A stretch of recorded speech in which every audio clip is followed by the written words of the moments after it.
வாழ வைக்கும் தமிழுக்கும் வணக்கம். சபையாருக்கும் என் வணக்கம். இன்றோடு நாம் விடுதலை அடைந்து 78 ஆண்டுகள் ஆகிவிட்டது. மிக்க மகிழ்ச்சி.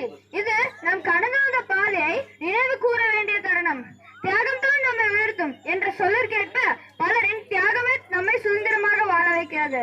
இப்போதெல்லாம் விடுதலை பற்றி நாம் யாரிடமாவது கேட்டால் அத காந்தியோ நேருவும் தான் வாங்கி தந்தாங்கன்னு சொல்கிறார்கள்.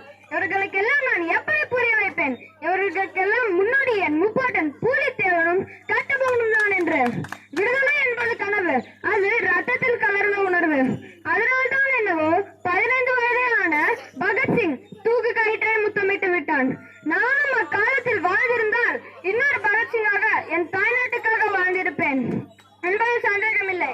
1947ஆம் ஆண்டு இதே நாளை நேரம் 12 மணிக்கு விடுதலை உரையை வாசிக்கும் போது ஜவஹர்லால் நேரு எவ்வளவு பெருமகிழ்ச்சி அடைந்திருப்பாரோ அதே மகிழ்ச்சி நானும் இன்று உணர்கிறேன். நீங்களும் அதை உணர்வீர்கள் என்று நம்பிக்கையோடு பெற்ற சுதந்திரத்தை பேணி காப்போம் என்று கூறி என் உரையை முடிக்கிறேன். தமிழனாக பெருமை கொள்வோம், இந்தியனாக கர்வம் கொள்வோம். ஜெய்ஹிந்த். நன்றி.